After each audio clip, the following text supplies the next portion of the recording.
आऊज़ुबिल्लाहिमिनश्शैतानिर्रजीम बिस्मिल्लाहिर्रहमानिर्रहीम। मैं हूं सरदार आमिर ज़हीर एडवोकेट और आप देख रहे हैं मेरा YouTube channel house of justice. PT1 क्या होता है? आज की वीडियो में PT1 के हवाले से सवालों के जवाब देने की कोशिश करूंगा। पहले बताता चलूं कि PT1 क्या होता है। PT1 एक फॉर्म होता है जो excise and taxation office maintain करता है। किसी भी प्रॉपर्टी के बारे में जिस पर टैक्स लागू होता है उसका एक PT1 फॉर्म बनाया जाता है और वो फॉर्म बनाता कौन है? Excise and taxation office. उनके पास ही इसका रिकॉर्ड होता है, वही इसको मेंटेन करते हैं। उसको बनाने का तरीकाकार ये है कि लेट्स सपोज कि एक प्रॉपर्टी है, 15 मरले का घर है, तो एक्साइज ऑफिस का वहाँ से अमला मौका पर जाएगा, उस मकान की तमाम इंफॉर्मेशन इकट्ठी करेगा, उसका सर्वे किया जाएगा। सबसे पहले देखा जाएगा उसका रकबा कितना है। अगर 15 मरले है, 1 कनाल है, 10 मरले है, जो है वो नोट किया जाएगा। उसका कवर्ड एरिया कितना है, उसकी कितनी मंजिलें हैं, स्टोरीज कितनी हैं, वो लिखी जाएंगी।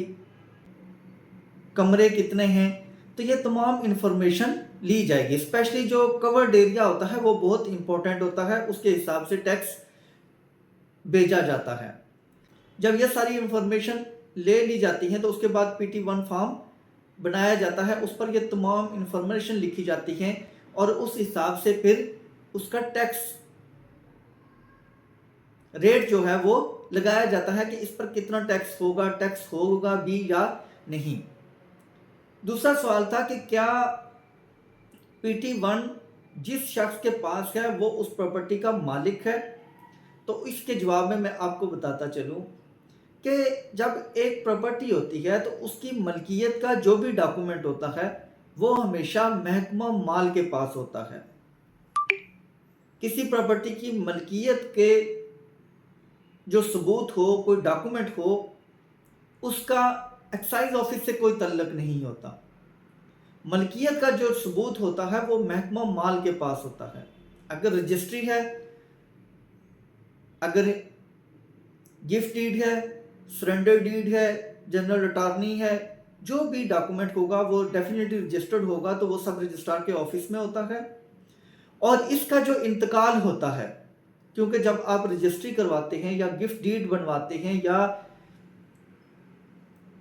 आपके आगे सरेंडर डीड बनी हुई है या किसी भी तरीके से प्रॉपर्टी ट्रांसफर हुई है, तो वो पहले डीड बना के उसको रजिस्टर करवाया जाता है, फिर उसका इंतकाल भी होता है। जिस शख्स के हक में वो रजिस्ट्री या जो भी जिस भी तरीके से वो प्रॉपर्टी ट्रांसफर हुई उसकी डीड बनाई गई, रजिस्टर्ड हुई, फिर उसी शख्स के हक में इंतकाल भी होता है। तो अब इंतकाल जो किया जाता है वो पटवारी करता है। अराजी रिकॉर्ड सेंटर में भी अभी कई मोजाजात जो हैं वो कंप्यूटराइज्ड हो गए हैं, तो लेकिन अभी भी बहुत सारे मोजाजात ऐसे हैं कि जिनका रिकॉर्ड कंप्यूटराइज्ड नहीं हुआ, तो उनका रिकॉर्ड अब भी पटवारी के पास है। और जिन मोजाजात का रिकॉर्ड कंप्यूटराइज्ड हो चुका है उनका रिकॉर्ड अराजी रिकॉर्ड सेंटर में मिलेगा। तो ये PT1 फॉर्म और रजिस्ट्री, मलकियत का सबूत, ये टोटल डिफरेंट चीज़ें हैं। जिस शख्स के पास PT1 फॉर्म है, इसका कतन ये मतलब नहीं कि वो इस प्रॉपर्टी का मालिक है। वो इस प्रॉपर्टी का काबिज होगा कि वो वहाँ पर इस वक्त कब्जा उसके पास है, चाहे किसी भी सूरत में उसके पास कब्जा हो। लेकिन PT1 फॉर्म उससे मुराद होती है कि जिस शख्स का नाम इस PT1 फॉर्म में मौजूद है वो इस वक्त वहाँ पर काबिज है, उसको टैक्स भेजा जाता है। अब एक और बात मैं आपको बताता चलूँ, चूँकि जब कोई चीज़ डिस्कस की जाती है तो उससे और भी क्वेश्चन निकलते हैं। तो पिछले दिनों एक भाई ने यह भी पूछा था कि मेरे पास जो प्रॉपर्टी है उसका PT1 फॉर्म वो किसी और के नाम पर है, तो क्या मैं इस जगह का काबिज तस्वर होऊंगा? तो ऐसा नहीं होगा, क्योंकि जिस शख्स के नाम पर वो PT1 फॉर्म है वही उस शख्स का काबिज तस्वर होगा।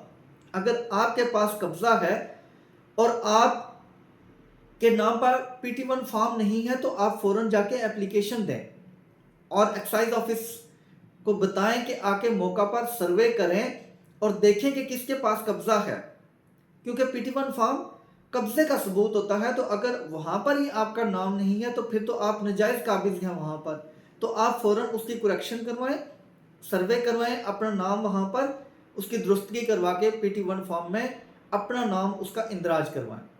तो मैं फिर लास्ट पर बताता चलूँ कि PT1 फॉर्म का कतन मतलब नहीं होता कि आप इस जगह के मालिक हैं, सिर्फ आप इस जगह के काबिज तसव्वुर होंगे और आपको टैक्स भेजा जाएगा। PT1 फॉर्म मलकियत का सबूत नहीं है। मलकियत के लिए आपके पास कोई टाइटल डॉक्यूमेंट होना चाहिए। टाइटल डॉक्यूमेंट क्या होता है?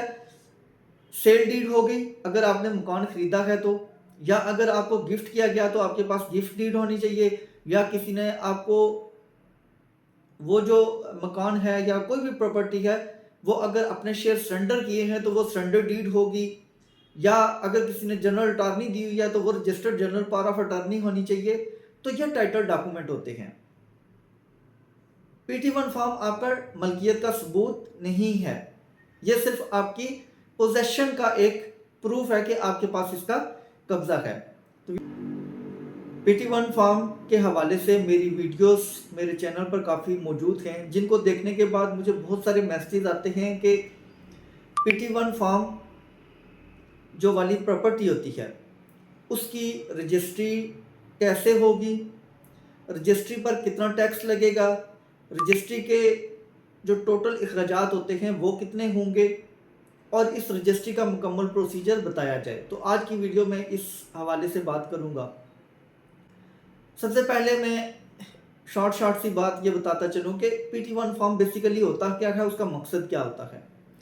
PT1 फॉर्म हमेशा जब किसी प्रॉपर्टी का टैक्स भेजा जाता है तो वो एक्साइज ऑफिस एक डॉक्यूमेंट मेंटेन करता है, एक फॉर्म तैयार करता है जिसको PT1 फॉर्म कहा जाता है।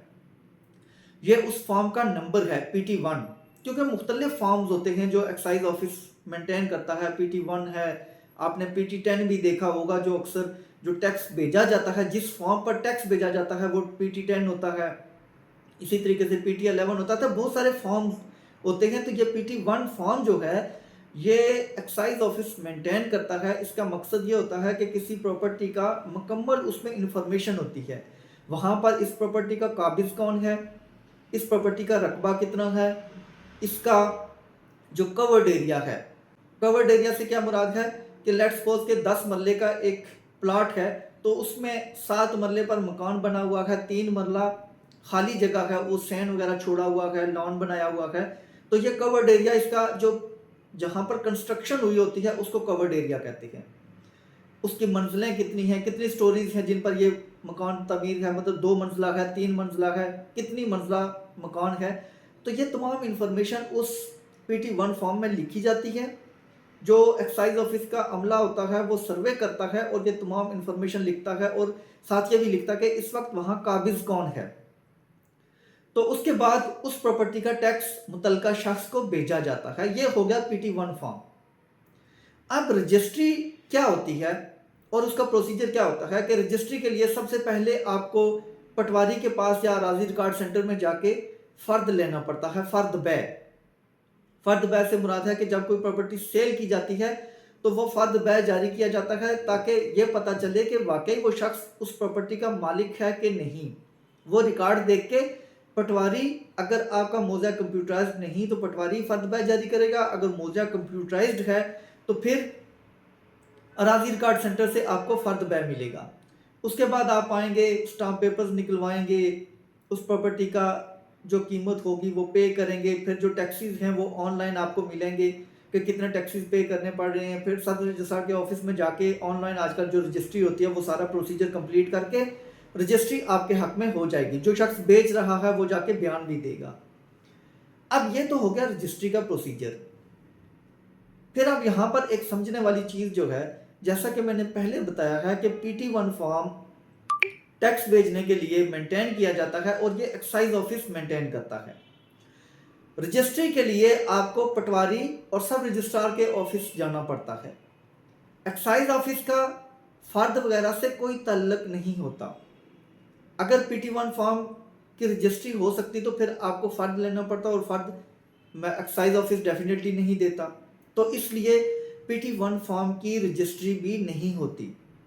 किसी भी सूरत में PT1 फॉर्म पर आप रजिस्ट्री आगे नहीं करवा सकते, क्योंकि उसके लिए फ़र्द बै चाहिए। सब रजिस्ट्रार के ऑफिस में आपका सारा वो रिकॉर्ड मौजूद होना चाहिए, पटवारी के पास रिकॉर्ड, जो महकमा माल आप कह सकते हैं वहाँ पर रिकॉर्ड हो।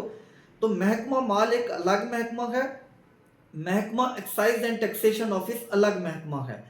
PT1 फॉर्म महकमा एक्साइज एंड टैक्सेशन के पास रिकॉर्ड होता है और रजिस्ट्री महकमा माल के पास होती है। इसलिए ये टोटल डिफरेंट दो महकमा जात हैं, इनका आपस में कोई ताल्लुक नहीं है। आपकी अगर रजिस्ट्री सिर्फ उसी प्रॉपर्टी की होगी जिसका इंदराज महकमा माल में होगा।